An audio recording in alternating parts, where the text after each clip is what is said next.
Olá, olá, que alegria ter vocês aqui com a gente em mais um episódio do Repensar as Infâncias, a nossa segunda temporada de 2026. Desejo que vocês sejam muito bem-vindos, muito bem-vindas a esse episódio que é muito especial. Eu sempre falo isso, né? Todo início de programa eu falo, esse é um episódio muito especial. Mas é especial sempre para mim. Então, Repensar as Infâncias é uma iniciativa da Brincaê, a nossa marca manifesto pelas infâncias, e é esse espaço de reflexão, de aprofundamento, de pílulas de reflexão para que a gente possa olhar com cada vez mais cuidado, mais atenção, com o coração, vamos dizer assim, vamos olhar com o coração para as infâncias. E a gente tem agora um perfil exclusivo do nosso podcast, que é o @Repensar as Infâncias. Também é uma novidade de 2026, então já convido vocês a nos acompanharem por lá, acompanharem os recortes que a gente vai fazendo, dos convidados que a gente recebe aqui. Que vai ser muito especial a sua companhia também nesse nosso novo canal. E se você, de alguma maneira, está próximo de crianças de 0 a 3 anos, né, que acompanha as crianças, sejam pais, educadores, diretores, coordenadores de escola, e estejam aí, né, acompanhando os bebês e as crianças pequenas, também temos o perfil Nascentes do Brincar, que também é uma ramificação da Brincaê nesse 2026. Então, será um prazer estar com vocês nesses nossos 3 canais. E para a gente começar aqui o nosso programa, eu vou apresentar para vocês a nossa super convidada, que é a Luá Bianchi. Ela é uma pessoa, assim, que você olha e já pensa assim: "Nossa, que inspiração de delicadeza, de sutileza, de sensibilidade". E, além de tudo, é de uma sabedoria incrível. E a Luá, ela é pedagoga, psicopedagoga, ela é mestra em educação. Ela já está na área da educação aí há 23 anos, há 17 anos atua na coordenação pedagógica de uma escola aqui de Curitiba. Ela é formadora de professores em diversas cidades, então imagino que tenham pessoas aí nos acompanhando que já estiveram pertinho dela, né? Porque ela roda esse Brasil todo nessa perspectiva de formação de professores. Ela é viajante, leitora, escrevivente, descobridora das poéticas do cotidiano. E ela é autora desse livro aqui, que é um queridinho meu, que é o Poesia de Acolher, Palavras para quem acolhe na escola. Então, fica aí também já uma dica para vocês conhecerem mais da Luá. E ela é idealizadora do Mural Pedagogia, Assessoria e Formação. É isso, gente, vamos conversar, porque chega de muitas falações aqui, porque vocês querem mais eu ouvir a Luá, né? Então, minha querida, obrigada pela sua presença, pela sua companhia e pela sua vida, né? De inspirar tantas pessoas, Brasil afora. Então, seja muito bem-vinda e toda a minha gratidão pela sua companhia aqui. Obrigada, Dani. Obrigada pelo convite lindo. Eu também estou acompanhando o teu trabalho, gosto muito, né? A gente já teve outras oportunidades de conversa, então é sempre muito bom, dentro da nossa própria cidade, apesar da gente viajar tanto e conhecer tanto lugar, Brasil afora, e até pela internet, como é bom também esses encontros presenciais de olho no olho, né? É verdade. Então, e dá bom dia também para todo mundo, né? Bom dia, boa tarde, boa noite, porque às vezes vão assistir em outros horários também. A todo mundo que está assistindo e participando aqui com a gente para pensar e repensar um pouquinho as infâncias. Ai, Luá, eu vou começar fazendo uma pergunta que é a nossa pergunta coringa aqui de todo episódio. Uhum. E eu acabo nem combinando com os convidados antes, porque eu gosto mesmo que essa resposta venha do coração, assim, né? Então eu queria que o pessoal pudesse começar a se aproximar de quem é você, tanto para quem te conhece, para quem te reconhece, né? Tá te ouvindo novamente, Uhum. de que você nos contasse que adulta é você na relação com as infâncias, Luá. Bom, pergunta potente, né? Para começar assim. Bom, eu acredito que trabalhando por tanto tempo dentro da escola, sem nunca ter saído de lá, né? No chão e no céu da escola, como eu costumo dizer, a gente vai ressignificando as coisas ao longo de todo o processo. A gente começa de um jeito, e talvez muitas que estejam ouvindo, e acho que você também tem uma trajetória já cumprida, né, Dani? A gente começa de um jeito, e só fica do mesmo jeito se for muito teimosa e se quiser muito, assim, né, se não tiver realmente vontade de estudar, avançar, evoluir. E eu acho que foi isso que foi me formando ao longo do tempo, essa vontade incessante, imensurável de continuar estudando, debatendo, escutando pessoas que tinham algo a mais, que eu percebia assim: "Opa, aquilo ali é uma fonte, eu Uhum. posso", ao invés de tipo, ai, né, ou invejar ou sair de perto, pelo contrário, eu fui indo para perto de pessoas que pudessem agregar, que pudessem me ajudar a crescer, que pudessem me trazer uma perspectiva diferente. E isso foi, eu fui percebendo que ao longo de todo o meu processo, desde que eu comecei lá em 2002 para 2003, né, Uhum. foi isso que foi me constituindo mesmo enquanto educadora e continua me constituindo, né, porque todo dia que você quiser, tem alguém para te ensinar alguma Uhum. coisa. Uhum. Então, acho que a gente se aproximar dessas pessoas que de algum modo, inspiram mesmo, vai fazendo com que você avance nesses processos. Isso falando dos adultos, mas aí tem as crianças, né, então estar com as crianças é uma outra forma de se formar e de entender os processos, do que acontece na infância hoje, o que acontece, com as crianças de hoje, e a gente ir mudando e transformando essa imagem de criança, porque a imagem que eu tinha de criança há 23, 24 anos atrás, era uma imagem completamente diferente. Sim. Era um jeito de ver que era bonito, eu sempre senti uma relação de respeito com as crianças, de vontade de, hã, agregar na vida delas e sentir o que elas poderiam agregar na minha, mas era uma visão muito distinta do que eu tenho hoje, né. Ainda era uma visão muito didatizada, muito pedagógica no sentido ruim do termo, né. Então eu acho que ir reconhecendo as crianças nesse cotidiano todos os dias e vendo quem elas são agora, o que são, o que é ser uma criança hoje, do ano de 2026, enfim, é muito diferente do que as crianças que eu, como professora, dei aula lá Aham, atrás, né. sim. No ano de 2006, por exemplo, que foi um ano muito rico na minha vida em relação a me aproximar de crianças que hoje são formadas e, enfim, que eu tenho contato com algumas delas hoje ainda. Hã, o quanto aquelas crianças eram diferentes das crianças de hoje, em geral, falando em termos mais gerais, óbvio, né. Mas também pensando nessas subjetividades, que por mais que a gente esteja estudando, diariamente sobre o desenvolvimento e as crianças, elas continuam surpreendendo a gente todos os dias e indo para lugares que só estando com elas de verdade é que a gente pode saber sobre elas, né. Só Verdade. nessa pesquisa do dia a dia, essa pesquisa do cotidiano. Então eu acho que hoje eu sou uma pessoa adulta bem criançona, no melhor sentido, né, porque eu realmente gosto de dialogar com as crianças, gosto de aprender com elas, sou curiosa, eu olho para elas, assim, realmente com uma fascinação, né, de quem realmente quer conhecer, não que quer ensinar alguma coisa, Uhum. mas que quer realmente conhecer quem está ali na minha frente, porque eu sei que elas são mais surpreendentes que os adultos, né. Sim. Então é uma perpétua sensação de assombro, de espanto ao, interagir com elas. Principalmente porque eu interajo muito mais dentro da escola do que fora, né, porque eu não Uhum. tenho filhos, tenho afilhado, que hoje me possibilita esse encontro com a criança fora da escola, mas esse encontro, dentro da escola, como ele é importante para mim, né, para eu Uhum. saber do que eu estou falando, para eu continuar me questionando, para que eu possa ser essa adulta perguntadeira mesmo, essa pessoa que fica ali,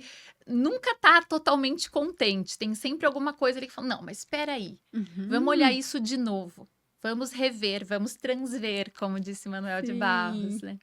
Então, eu acho que eu sou essa adulta e acho que sempre vou ser, né, Dani, porque eu percebo que isso tá, no meu DNA, né, na minha forma de sentir as coisas, que foi se transformando, mas que ao mesmo tempo, tem uma essência que fica, né? Que eu Uhum. acho que é essa essência da curiosidade, do verdadeiro desejo de aprender mais do que o desejo de ensinar. Sim, você foi falando, eu fui lembrando de um termo que eu acho que é da Alicia Fernandes, dessa nossa posição de aprendente ensinantes, É né? dela mesmo. Eu acho que Aham. é. E o quanto, né, a gente estar nesse lugar, né, de especialmente sermos adultos e assumirmos, né, numa hierarquia, né, não é imaginária, né, mas é de um imaginário social, né, da gente assumir essa postura, assim, superior às crianças, né, de entender que nós estamos aqui somente para ensiná-las, né? E que elas têm que ser essa caixinha de depósito, né? De informações e até de traços da cultura, né? Uhum. E a gente poder transver esse lugar, né? De estar nessa relação de aprendente e ensinantes e essa criança também aprender e ensinar muito, né? Eu acho que é de uma riqueza e transborda isso, eu acho que no teu trabalho, nesse movimento de formação de professores, né? Sim. Então, o nosso tema de hoje é a gente poder falar da transformação, né, de professores que transformam as escolas, né? Porque a gente está falando aqui, a Luá, né, começou falando da nossa concepção de infância, o quanto vem mudando ao longo do tempo, né? As transformações que a sociedade vem passando para que a gente enfim, como humanidade, né, consiga se transformar e evoluir também. E a escola não é uma instituição, né, fora desse contexto, né? Então, a transformação da escola, dentro daquilo que eu vejo, né, que você leva para muitos lugares, é que ela só é possível se a gente também transformar as pessoas que formam, né, as crianças daí, né? Então, essa transformação das pessoas, a transformação dos professores, para que essa escola se transforme. E antes da gente iniciar falando especificamente da formação dos professores, eu queria que você contasse para as pessoas que estão nos ouvindo, tanto educadores, mas também muitas famílias que nos acompanham, que você nos contasse que escola é essa que a gente almeja e tenta construir hoje, né? Que transformação é essa que a gente deseja em relação à escola que muitos de nós estivemos, né? E muitas vezes temos como única visão de possibilidade de escola, né? Até quando as famílias vão procurar escola para os filhos, né? Muito fácil a gente cair, né? Entre aspas, nessa armadilha, né? De ou negar muitas vezes aquilo que a gente viveu ou encontrar aquela referência de escola que a gente teve como, né, uma escola ideal para os nossos filhos, baseados naquelas ideias de criança que se tinha, né, há muitos anos atrás. Então, a Lua conta assim pra gente, né, que escola é essa que a gente deseja e o que ela difere dessa escola que a gente busca incessantemente transformar para poder fazer a escuta dessas crianças, né, que é um posicionamento tão radical, né, na escola, que é o que você contou, que é o que te move, né? Com certeza. Eu acho que esse assunto é tão importante, Dani, porque parece que a gente está falando disso há muito tempo, e acho que estamos, porém, essa transformação, ela não é um lugar que se chega lá no final.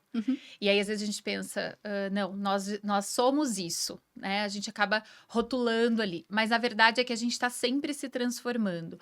Quando a gente assume um papel, um lugar mais responsável, porque responsabilidade exige, antes de qualquer coisa, reflexão. Não tem como eu ser responsável porque alguém mandou eu ser responsável. Vai ser uma hora isso não vai dar certo. Eu preciso refletir. Então, responsabilidade, quando você tem aquele senso de responsabilidade, é quando você pensa, puxa, será que eu tô fazendo o melhor possível?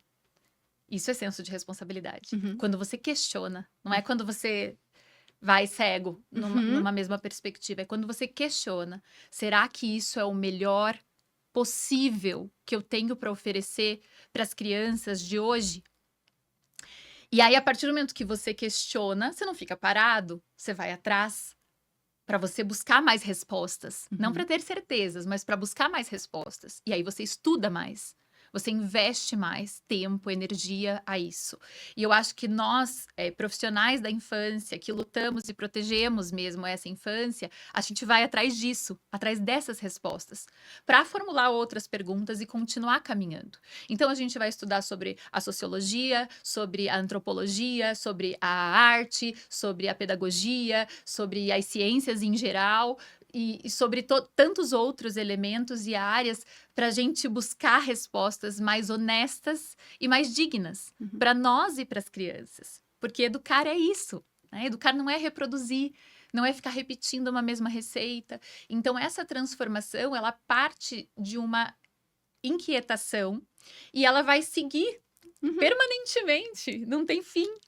E acredito que esse seja o nosso caminho, né? É a gente buscar entender por que fazemos o que fazemos. E eu acho que essa é uma das perguntas-chave para a gente pensar sempre. Por que eu estou fazendo desse jeito? Justamente nisso que você falou, que às vezes a gente está reproduzindo algo que foi muito confortável na nossa educação há 30 anos atrás. E aí, para não precisar pensar nisso ou não, né, não chegar nesse ponto, eu continuo reproduzindo e buscando instituições que reproduzam isso, porque até certo ponto deu certo. E acabo não tendo uma reflexão, às vezes até mais importante, sobre a qualidade do hoje e o quanto isso vai refletir no amanhã, no futuro. Então, quando eu falo sobre as pedagogias participativas para as famílias da escola, né? Trabalho na Escola Nova Geração, aqui em Curitiba, há 20 e poucos anos na mesma escola, né? Quando eu falo com as famílias que hoje têm uma confiança no nosso projeto, que é um projeto diferenciado, que foi pautado nisso desde o início e que foi se transformando ao longo do tempo, eu digo para as famílias que a gente está preocupado, em primeiro lugar, com o presente das crianças, com o vivido, com o que está sendo vivido agora, porque o que importa é que eles estejam felizes dentro da escola, vivendo em plenitude a sua infância, mas também com esse futuro. O futuro importa. A gente também está preocupado com esse futuro. Então, essa perspectiva de a gente entender que no futuro eu vou precisar que esses adultos estejam bem e felizes e que tenham vivido uma infância respeitosa, uma infância gentil, e uma infância potente no sentido também de conhecimentos, no sentido de construção de conhecimento mesmo, que vai fazer toda a diferença lá na frente. Os pais começam também a modificar essa forma de enxergar as coisas, que as habilidades do futuro, que hoje tem documentos descritivos com isso, que eu costumo acompanhar muito,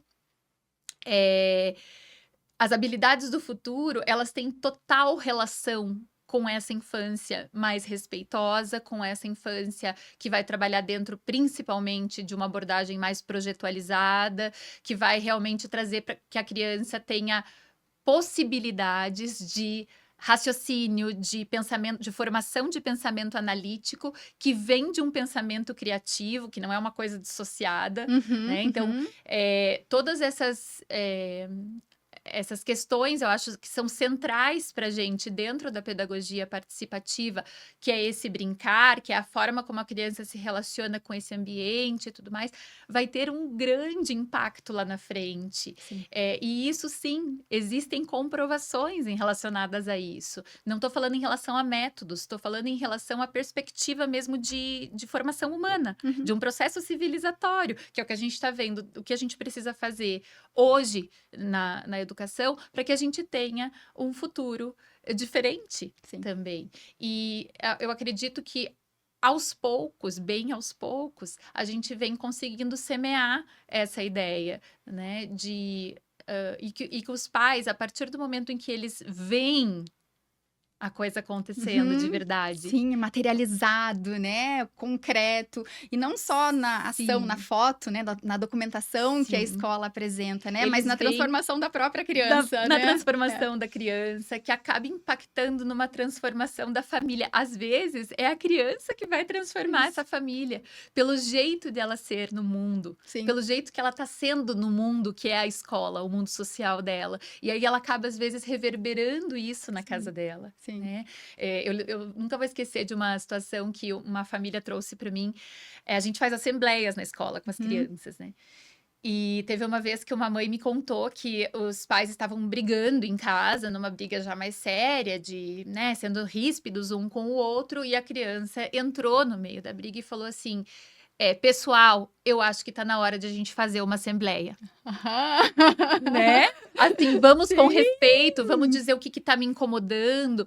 Desse Então, jeito não, tem um outro tem um outro jeito que eu jeito, conheço que dá para ser né? Que a feito, gente né? pode fazer, assim como a meditação, por exemplo, eu já recebi, a gente faz na escola, né? Dentro do processo lá dos 5 minutos eu medito da Federal, que a gente foi a primeira escola aqui de Curitiba a aderir ao projeto.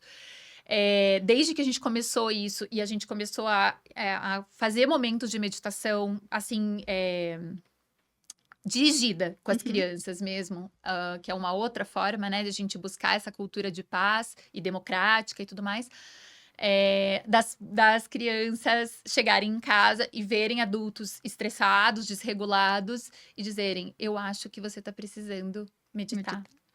Eu acho que você está precisando respirar fundo e ter um minutinho seu, né? Crianças de 7, 8 anos falando isso, porque eles estão vivenciando esse processo desde os 4. Né? Então, o quanto a escola tem um papel importante de transformar também essa criança, de receber essa criança e, ao mesmo tempo, trabalhar nessa transformação, que muitas vezes é algo muito diferente do que está vindo da casa, mas que pode agregar e que se essa família se abre uma mudança social, Sim. se abre uma transformação total por meio da criança, que dentro desse meio escolar pode aprender tanto sobre sociedade, sobre vida, sobre humanidade. Muitas vezes não é da casa que vai vir. E legal quando vem dos dois, né? Sim, quando a gente tem sim. uma família que também está buscando tudo isso, que já tem uma visão, mas não é sempre assim. E aí, às vezes, a escola justifica. Ai, mas as famílias não estão fazendo. Ai, mas as famílias não estão nem aí. Só que às vezes a gente fazendo, né? Muitas vezes a gente confiando no que a gente está fazendo aqui institucionalmente, vai reverberar lá de algum Sim, modo, é vai verdade. chegar lá. Pode não ser uma coisa tão gritante, tão explícita, mas a gente sabe o quanto os processos são subjetivos e muitas vezes acontecem por vias muito distintas. Então, eu acredito muito no que a gente faz, né, Dani? Eu acho Sim. que é isso, assim, às vezes a gente tem os nossos dias de puxa, será que a gente está chegando lá? Será que a gente escuta cada coisa e vê cada coisa?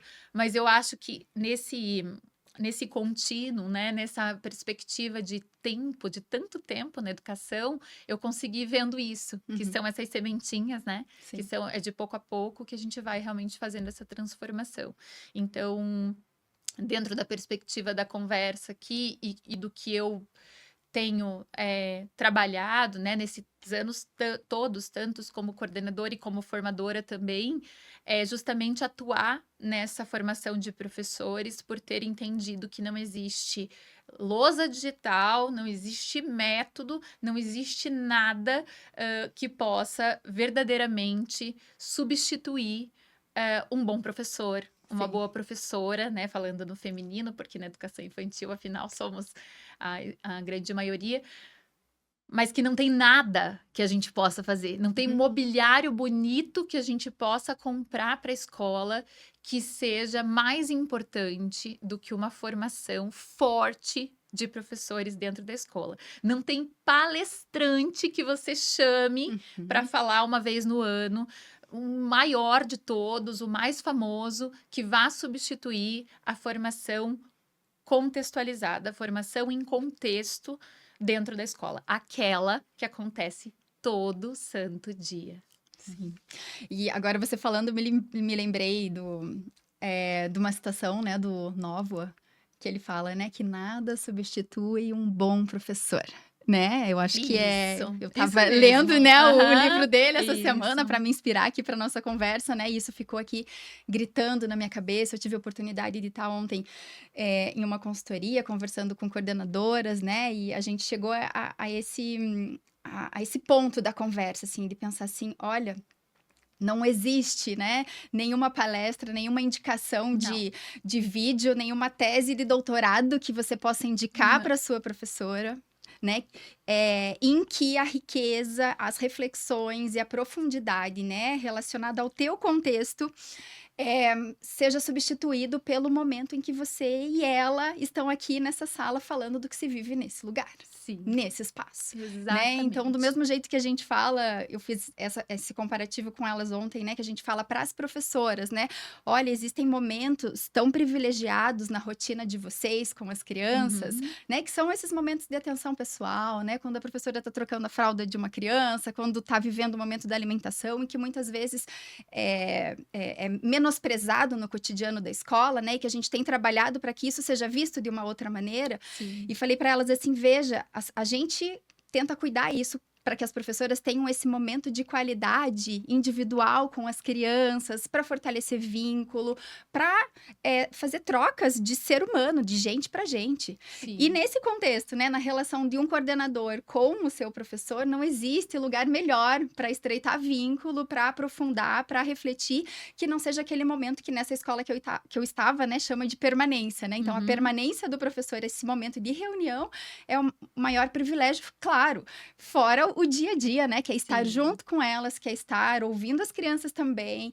Então, né, a gente precisa, né, fazer essa virada de chave, assim, e desconstruir algo que se construiu, né, por muito tempo nesse lugar do coordenador pedagógico como aquele que controla, né, que cuida, que acha que, né, está ali só para ensinar ou ser uma porta-voz de teorias, né, e é tão bonito, né, ver você trazendo, né, esse movimento, né, para o teu contexto e promovendo esse movimento, né, Brasil afora, junto com as coordenadoras que te acompanham no Moral Pedagogia, que Sim. fazem, né, as imersões, as formações com você, porque eu acho que é isso, né, nada substitui esse bom professor.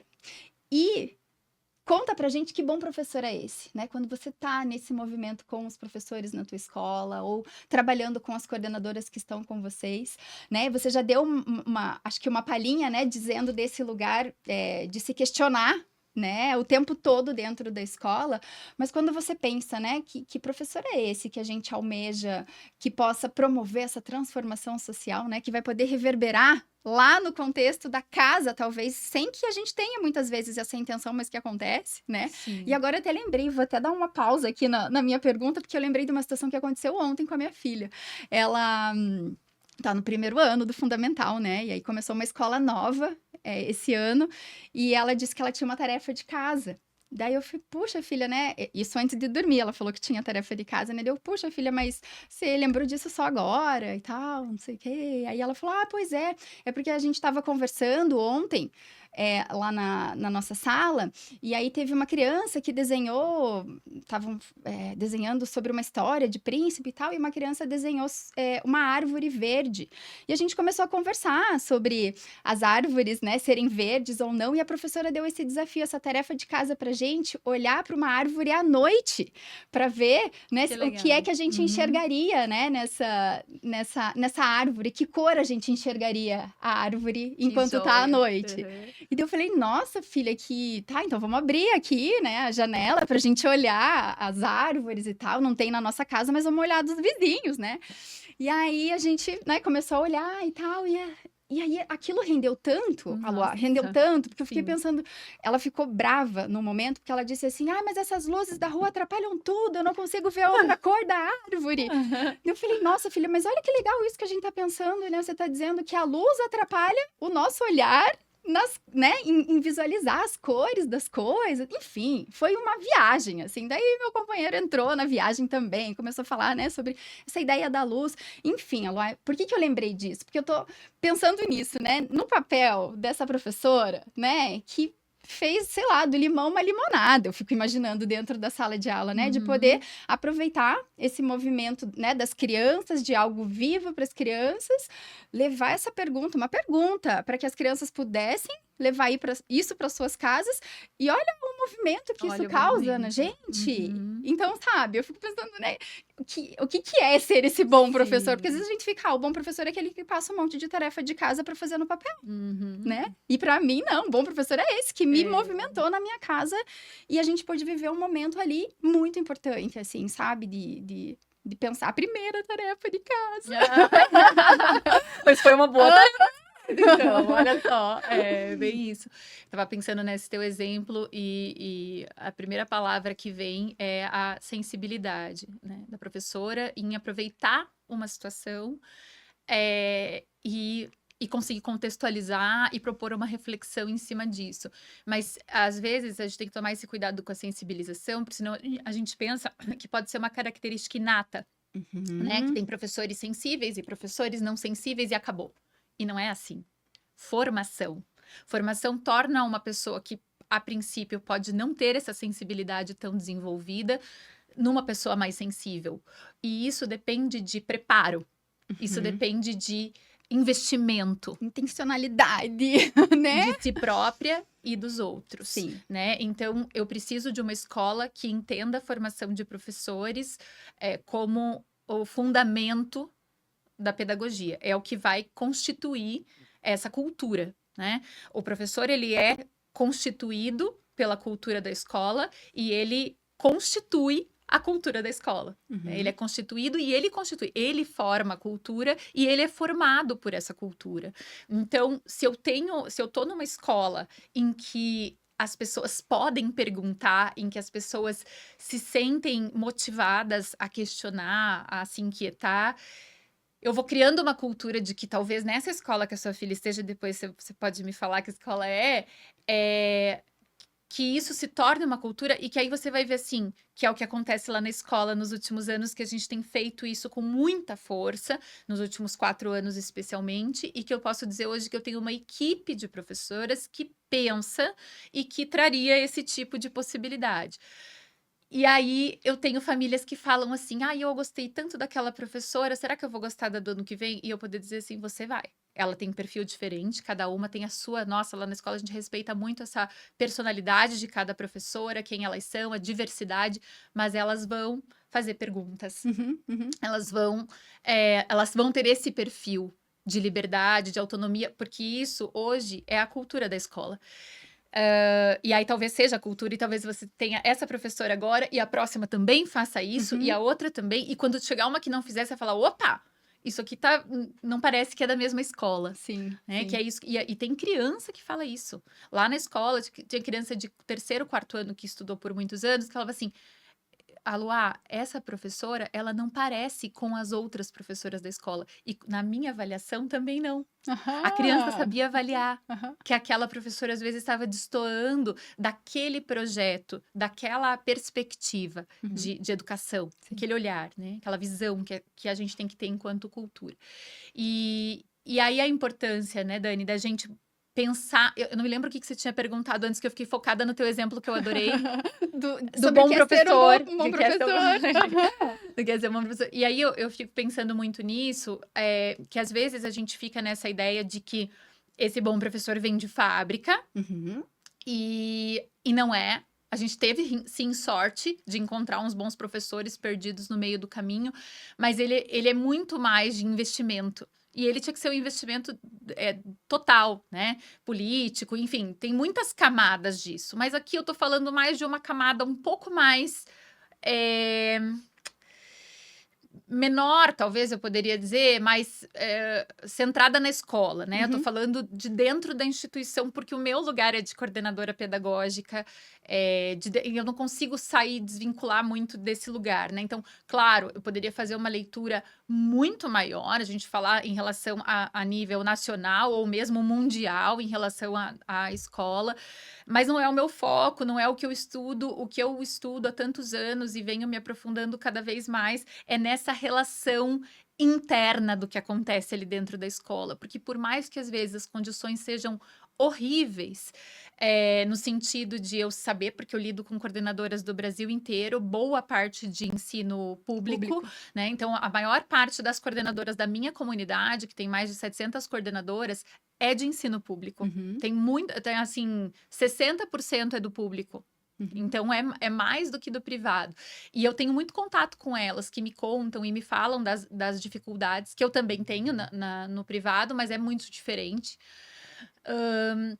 E tem toda essa esfera social e política, enfim, né, esse reconhecimento mesmo da nossa profissão e do que seria a verdadeira valorização dos professores. Mas dentro da escola, eu entendo que nós da gestão, temos uma responsabilidade muito grande de atuar nessa valorização, Uhum. de confiar nesses professores, mas não é confiar e tipo, faça como você quiser, né? Porque isso Uhum. não é confiar. Não acho Sim. que isso seja confiar. Ah, você é boa, você faz como você achar melhor. Confiar é dar ferramenta. Confiar é estar junto. Confiar é você provocar, porque você sabe que aquela pessoa pode dar um passinho adiante dentro daquilo que ela está pensando e estruturando. Confiar muitas vezes é você poder dizer, mas e se você fizer assim, Uhum. em vez disso que você está fazendo de novo do mesmo jeito? E aí eu acho que todo mundo tem condição de se tornar um bom professor. Obviamente, se você começa um investimento logo na fase inicial de formação desse professor, a gente pode Uhum. ter mais chances Sim. de sucesso, porque é mais difícil desconstruir do Do que que já construir. construir. Né? Então, se eu Sim. começo do começo, dessa formação inicial, eu tenho mais chances Uhum. né, de desenvolver esse professor nessa sensibilidade, mesmo que ele tenha tido uma infância totalmente oposta a isso, mesmo que ele tenha tido uma escola muito oposta a isso também, muito autoritária, ou seja lá como for, eu acho que existe mais chance. Mas também já sei que nunca é tarde. Uhum. Nunca, nunca é tarde. Porque a gente tem professores que viveram 20 anos fazendo uma mesma coisa e, de repente, estão escutando já há muitos anos outras coisas, possibilidades, outras vias, e que precisaram de um tempo de amadurecimento até as chaves começarem a cair, as coisas começarem a fazer sentido e chega num determinado estágio da profissionalidade e consegue transformar essa profissionalidade. E pessoas que às vezes, como eu tive, equipe de professoras por algum tempo mais velhas do que eu, Uhum. que Uhum. chegavam na escola que eu estava atuando como coordenadora, bem novinha que era, eh, e chegavam mais velhas e com humildade para aprender e conhecer outras coisas e se transformaram Uhum. com uma idade mais avançada do Sim. que a gente às Sim. vezes, né, coloca. Então, eu acredito realmente que todo mundo que quer pode ser um bom professor, mas exige, né? Sim. Exige da pessoa, exige essa motivação interna, mas exige que sejam dadas condições adequadas, né? Citando o Nova, né? Ele vai trazer disso do cuidado que a gente tem que ter em primeiro lugar, o cuidado é com as pessoas, o Uhum. cuidado é com os professores, né? E aí, a partir disso, isso vai se estruturando como cultura da escola, né? Para que todo mundo viva melhor a escola. Então, eu acredito que esse lugar de um bom professor, todo mundo pode ocupar, né. Uhum. E aí, de você se tornar um bom professor, para você ser um professor extraordinário, aí já não tem mais como medir, porque vai ser nessas ações que às vezes ninguém viu que você é um professor extraordinário, né? Nesse respeito que você vai ter com uma criança que tá ali na tua frente que ninguém viu e que você conseguiu. Às vezes, assim, as professoras na escola, elas dividem muito comigo, mas eu sei que elas não dividem um terço do que realmente Sim. elas fazem durante o dia, né? Coisas não tão legais, coisas que às vezes erra, que às vezes se arrepende de ter falado, de ter feito. Eu gosto muito, porque eu também penso o que é ser uma boa coordenadora também, Uhum. né? O que é ser bom no que você faz dentro da escola. Uma boa educadora em geral, né? E eu costumo trazer muito isso, Dani, do quanto eu reflito para as professoras. Eu gosto de trazer situações em que eu acho que eu errei, conversando com uma criança, fazendo uma mediação. Uhum. E como que eu, entendendo o meu erro como parte fundamental do meu processo reflexionante, como eu posso ressignificar aquilo e numa próxima vez fazer diferente nessa minha interação com a criança ou na minha interação com elas mesmo, Sim. né. Sim. Então, eu acho que a partir do momento que na escola tá todo mundo aprendendo, todo mundo já tá sendo bom professor, né, Ah. bom educador dentro da escola. E eu tô pensando nesse movimento, assim, né, de formação como sendo esse movimento de respiro, né, essa cultura institucional, né, se a gente pode chamar. Dentro da escola, eu acho que existe uma característica, ou dentro da tua escola, né, ou das escolas que você acompanha mais de perto, pelas coordenadoras que estão ali na sua comunidade, mas que existe uma característica não quero categorizar as coisas, né? Mas uma característica, assim, para que essa formação ela aconteça diferentemente, por exemplo, de formações ou de treinamentos do universo Sim. corporativo, tá? Vou dar um exemplo bem bobo, mas, né, eu acho que para a gente fazer essa diferenciação, assim, né? Então, esse movimento, né, de que a gente tem que estar em constante aperfeiçoamento, tá sempre estudando, né? Parece que tá na boca de todo mundo, em todas as áreas, inclusive, Sim. né? Profissionais. Com certeza. Mas eu acho, posso estar enganada, que tem características que são peculiares, específicas e vivas do que acontece nesses treinamentos aí, entre aspas, né? Mas da formação, né, desses educadores, que são próprios desse ambiente. Não sei, posso levantar, né, que tem a ver com esse movimento de a gente estar cuidando do futuro da nossa humanidade, né? Cuidando desse presente, né? Da nossa humanidade, mas também do futuro.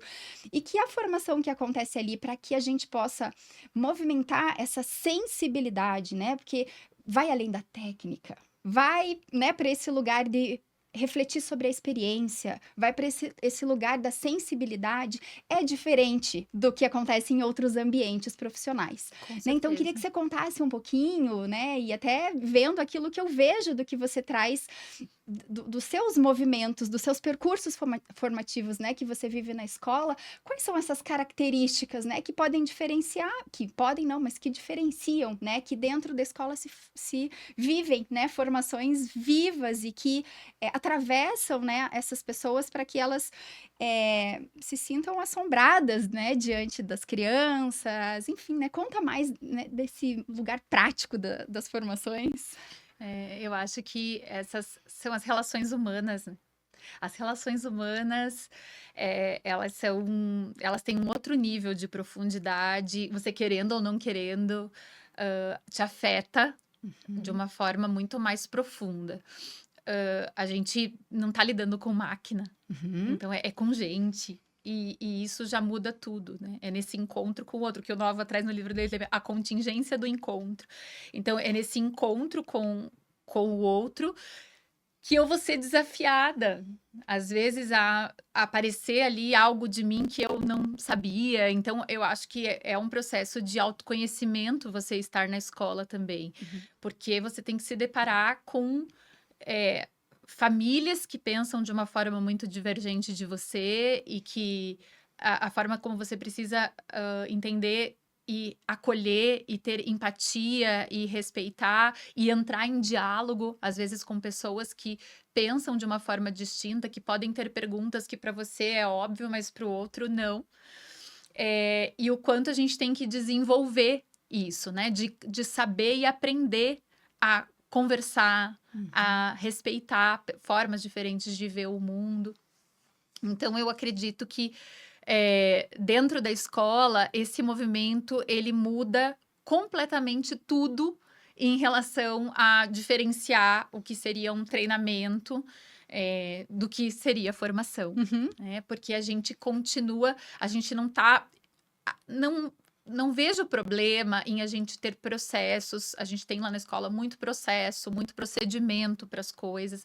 Eu acho que isso, inclusive, é importante e estruturante numa escola maior, principalmente quando tem muita gente diferente fazendo a gestão da escola e mesmo um número grande de professores, enfim, tudo isso eu acho que processos são importantes e eventuais treinamentos para algumas coisas são super importantes. Mas quando a gente está falando em relação à construção de conhecimento, aí não dá para a gente falar em treinamento. Aí não dá para a gente falar numa coisa que vai seguir a cartilha.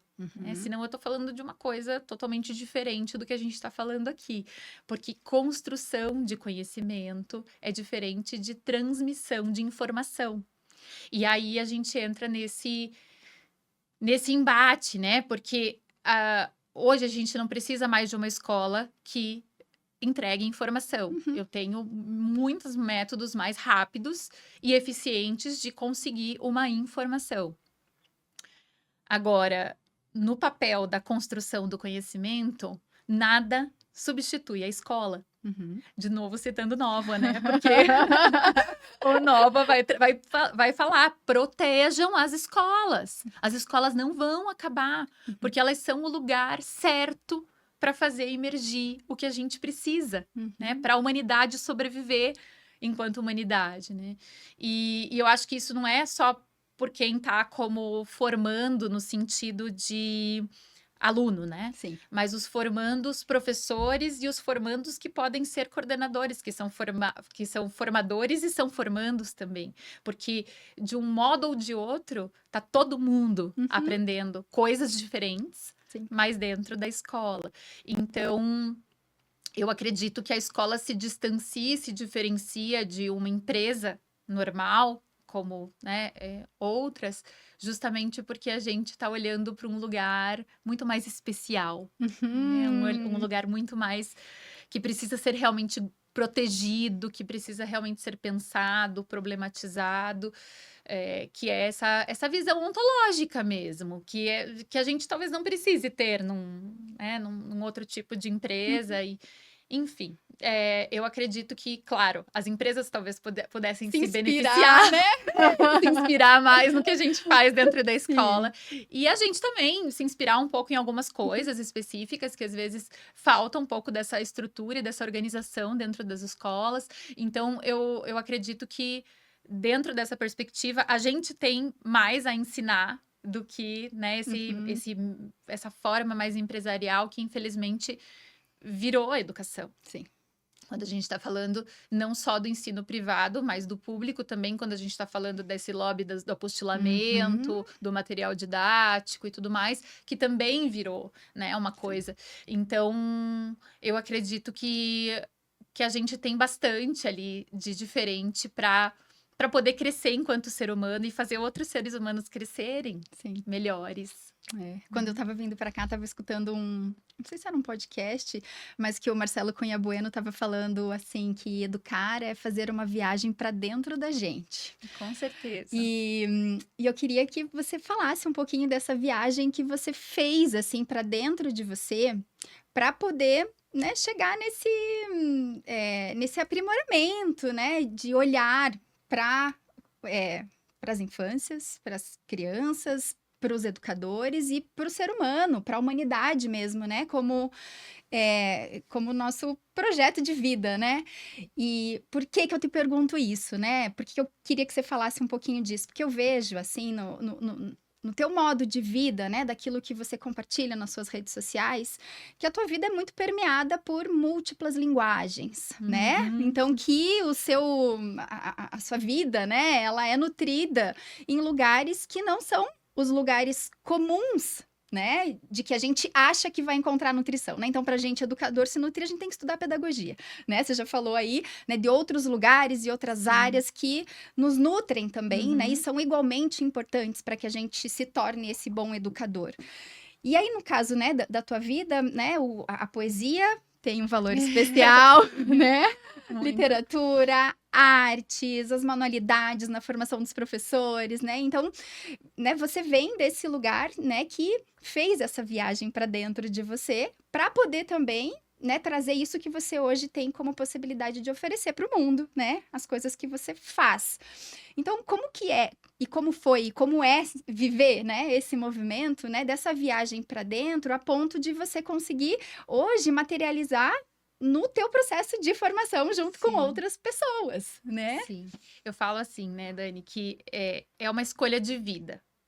Uma escolha que talvez ela tenha sido cravada já lá na barriga da minha mãe, no meu nascimento, porque assim, em relação às palavras e à literatura e toda essa parte, é a minha família, assim, né? Então, eu nasci entre livros, eu nasci com biblioteca grande em casa, eu nasci com meu pai escritor, a minha mãe revisora de texto da Federal do Paraná a vida inteira, professora de literatura também, enfim, a minha vida era, né, o Paulo Leminski e ela em casa.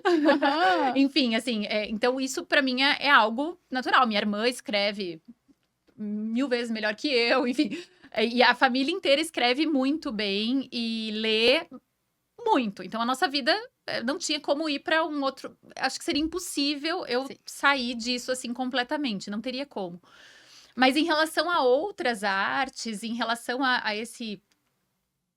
toda essa parte que eu amo, né? Que você mesma disse ali, em relação às formas como eu me nutro, eu acho que são decisões também. Sabe? o que eu vou fazer de novo? O que eu vou fazer? O que eu vou aprender agora?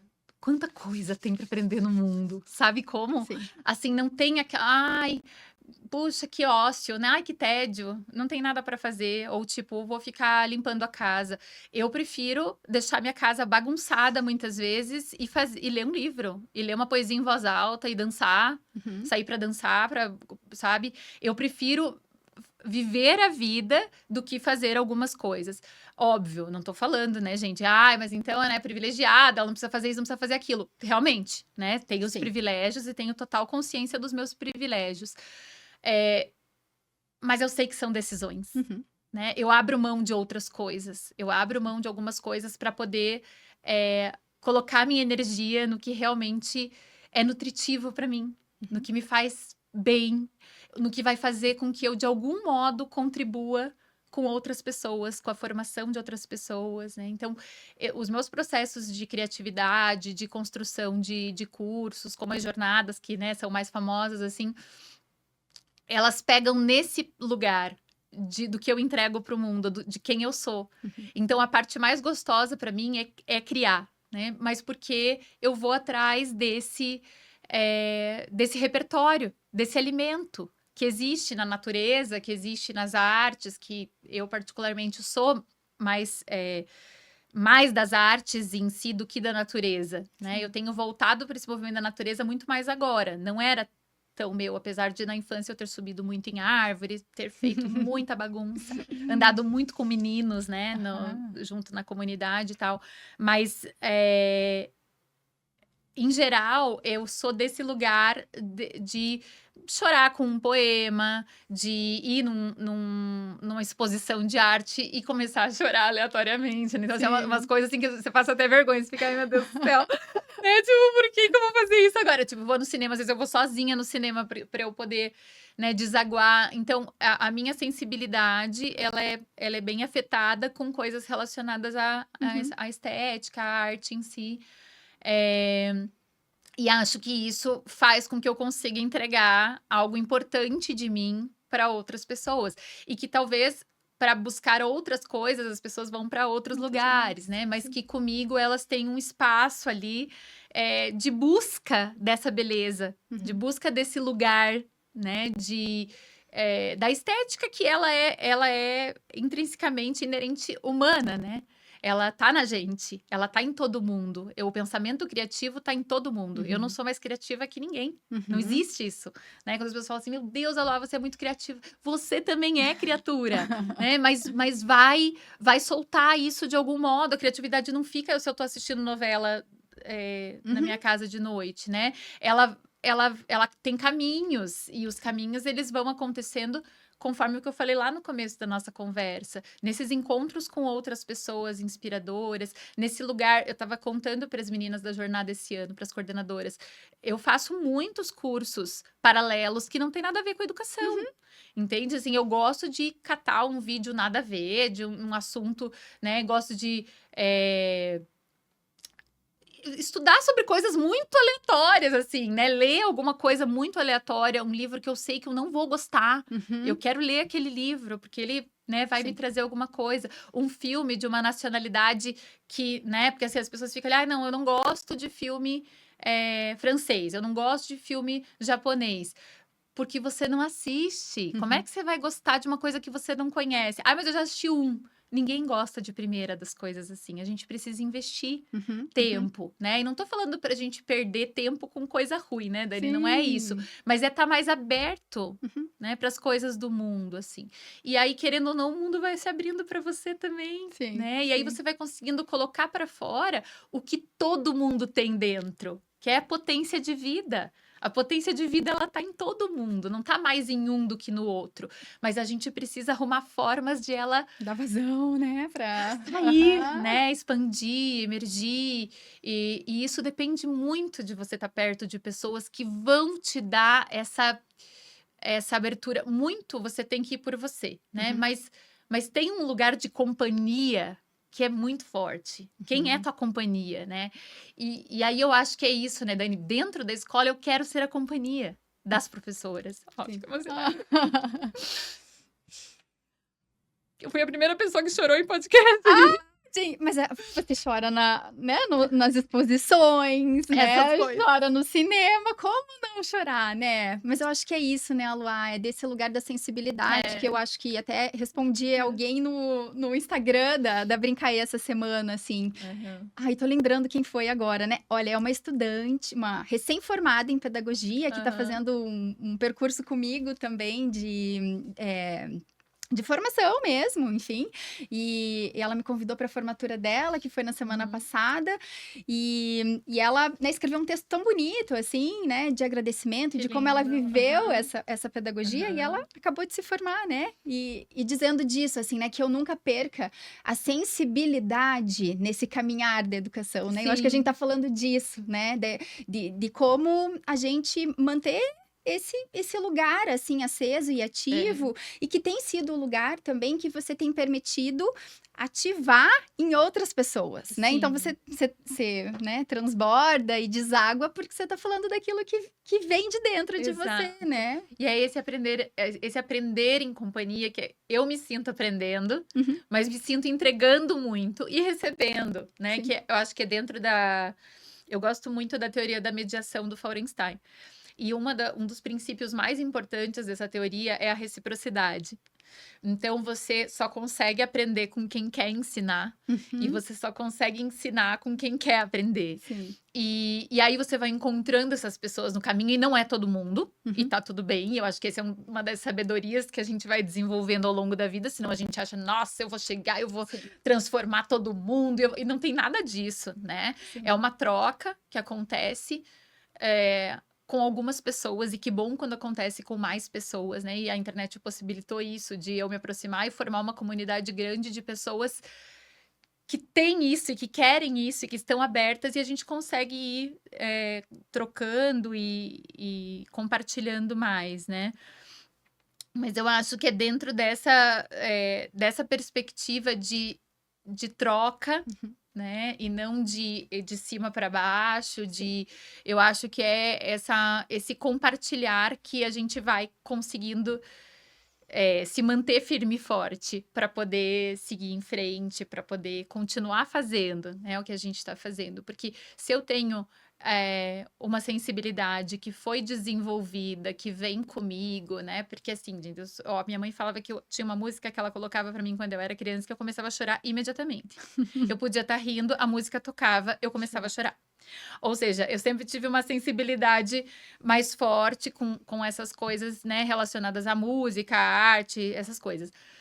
Mas que isso foi sendo desenvolvido, e que, para mim, o que conta é eu poder entregar isso para outras pessoas, né? Não é meu, nada é nosso, né? As ideias são do mundo, né? Sim. Então, acaba sendo essa ideia de encontros que a gente vai tendo ao longo da vida, com pessoas de dentro da escola, hoje com pessoas de fora da escola também, e que vai fazendo com que essa energia vá se abrindo para mais gente, né? Que a gente possa não ficar ensinando outras formas de ser no mundo. Sim. Mas abrindo possibilidades para que as pessoas expressem quem elas são. E muitas vezes as professoras não sabem bem. A gente entra muitas vezes na pedagogia. Não sei se está acabando o nosso tempo, mas só para falar um finalzinho que eu lembrei. Eu fui dar uma formação numa escola e eu perguntei para as professoras quais eram as suas paixões. E aí, muitas delas não sabiam dizer nada. Não tem paixões. Tá vivendo sem paixões. E aí, gente? Como é que a gente vai abrir essa potência da criança, deixar que isso flua, né? Que esse pensamento criativo apareça, que essa paixão pela vida, né? Como disse a Madalena Freire, a paixão de conhecer o mundo possa se abrir, isso que existe em todo mundo, possa realmente ser descoberto. Ou permanecer, né? Porque na primeira infância tá ali em todo mundo. E daí, de repente, isso vai desaparecendo, né? Como cultivar, como fazer com que isso vá ganhando uma potência ao longo da vida, ou preservando uma potência ao longo da vida. Acho que preservando seria a melhor palavra. E aí, como que a gente vai fazer isso Se a Dentro da gente gente não tem nada que não, né, eu que não dá consigo Uhum. dizer, né? Porque que fosse, eu tenho paixão por aprender. Não tem uma coisa específica, eu tenho paixão por aprender. Uhum. Pode ser isso, pode ser tantas coisas, né? Uhum. E geralmente a gente direciona. Então, não, eu tenho uma paixão pelos meus filhos, eu tenho uma paixão pelo meu marido, eu tenho uma paixão. Uhum. Só que daí eu falo, né? Não tô falando de paixões de pessoas. Não tô falando do amor que a gente sente por outra pessoa. Eu tô falando pelas coisas do mundo. Uhum. Quais são as coisas do mundo Que te que te afetam, afetam, né? que te Aham. afetam. Então, e aí elas saíram muito mexidas assim desse encontro, e aí no final uma começou a falar uma coisa e a outra. Não, mas tem uma coisa que eu gosto muito. E aí elas começaram a perceber que havia coisas que mexem com ela, Sim. que as afetam. Só que muitas vezes a gente não para nem para refletir sobre isso. E quando a gente vê, a gente tá no automático. A gente pensa, tô indo do trabalho para casa, da casa pro trabalho, limpo a casa, vou pro sofá, fico no celular e a vida é isso, Uhum. né? E quando a gente olha com bastante atenção, a vida pode ser muito além disso, né? Sim. Porque a gente tem muita coisa boa hoje na internet, Uhum. muita coisa. Então, né, ser alimentado por pessoas que possam realmente te inspirar e te levar para um lugar diferente, né, de nível de pensamento, de dicas interessantes do que Sim. você pode assistir, do que você pode ler, do que você pode aprender, um passeio que você pode fazer. De diversidade de formas de pensar, né? Coisas que às vezes a gente acha que só tinha a nossa visão, o nosso único jeito de pensar, e aí você pode encontrar formas diferentes. Formas diferentes de se comunicar, Aham. que não existe um jeito só, não Aham. existe um padrão, Sim. né? E o quanto é bonito quando a pessoa se comunica do jeito que ela é, sem querer representar um personagem ou fazer uma coisa diferente do que tá ali dentro, né? Sim. E a gente vê muito isso, infelizmente, né? Muito personagem hoje. E eu acho que é isso, é a gente simplesmente dar essa vazão e quando a gente dá na gente, a gente possibilita que o outro também, né? Sim. E aí a gente vai entregar o melhor da Uhum. gente, né? Ai. Pro outro, enfim. Acho que é isso, Dani. Gente, olha, eu termino aqui hoje o nosso podcast assim, né? Suspirando por essa conversa assim, né? Tão bonita, tão suave e nem por isso não forte, né? Ela é uma conversa muito forte, muito potente, né? Mas nesse lugar, assim, da suavidade, que vai também fazendo a gente pensar sobre quem a gente é, né? E eu acho que nesse lugar de educarmos, né? De estarmos vivendo junto às crianças, vivendo, né? Junto aos adolescentes também, né? Por que não? Eu acho que é isso, né? A gente também tem que poder... sei lá, sentir amor pelas coisas do mundo, né? Para impactar nessa, os seres, né, que estão ao nosso lado, sejam os professores, né, sejam os familiares, né, enfim. Então eu termino aqui emocionada com você, Luá, né, porque eu acho que é isso, né, o teu trabalho, o teu movimento, ele também cai nesse lugar, né, de emocionar, né, quem está junto com você. E quero te agradecer muito, né, pela sua presença, pela sua companhia, agradecer pelo encontro, né, nesse universo tão pequeno chamado Curitiba, mas que é tão grande que a gente, né? Eu fui descobrir que você era minha vizinha ano passado. Então, nossa, sou muito grata, né, ao universo por poder ter nos aproximado, né, e a tua generosidade de estar aqui compartilhando sobre o que você respira, o que você vive, né, as suas paixões, as suas nutrições, né, e queria dar esse espaço para você poder contar para quem está nos ouvindo como as pessoas podem chegar até você, né, muitas que eu acompanhei aqui já te conhecem, né, mas que possam chegar até você, saber mais do teu trabalho. E dar uma palavrinha final que você queira para Primeiro, obrigada, né, Dani? Obrigada por essa conversa gostosa, por essa troca. Eu sempre aprendo muito. Então, foi bem especial. Bem especial mesmo. Eu adorei. Bom, para me seguir, para me acompanhar, né? Então, assim, eu acho que eu sou uma das pedagogias participativas. Tô entre pelo menos as 3 mais velhas do Instagram inteiro, porque quando eu cheguei lá, eu fiz uma pesquisa inicial e não tinha ninguém. Então, eu tô lá há 12 anos no Instagram. Nas redes, eu tô há 15 anos, então eu tava no Facebook com o Moral Pedagogia já desde 2012. 2012 eu comecei, daí fiz o blog também, passei um tempo. Então, assim, eu faço um trabalho consistente e muito sério nas minhas redes, né? Eu sei que hoje eu tenho a faca e o queijo na mão para poder fazer alguma coisa que preste naquele lugar, né? Porque o Instagram ele virou a Tanta terra coisa de que não ninguém, presta mesmo, né? né? Então, assim, eu acho que fica o convite não só para me seguir, mas seguir pessoas que façam que tragam para você algum tipo de conexão com quem você é, né? Que a gente não fique lá curtindo pessoa que tá mostrando uma bolsa de 60 mil reais e é isso que a gente vai alimentando naquelas redes e, né, bolsa e sapato e não sei. Toda mulher gosta, não tô dizendo que não, né?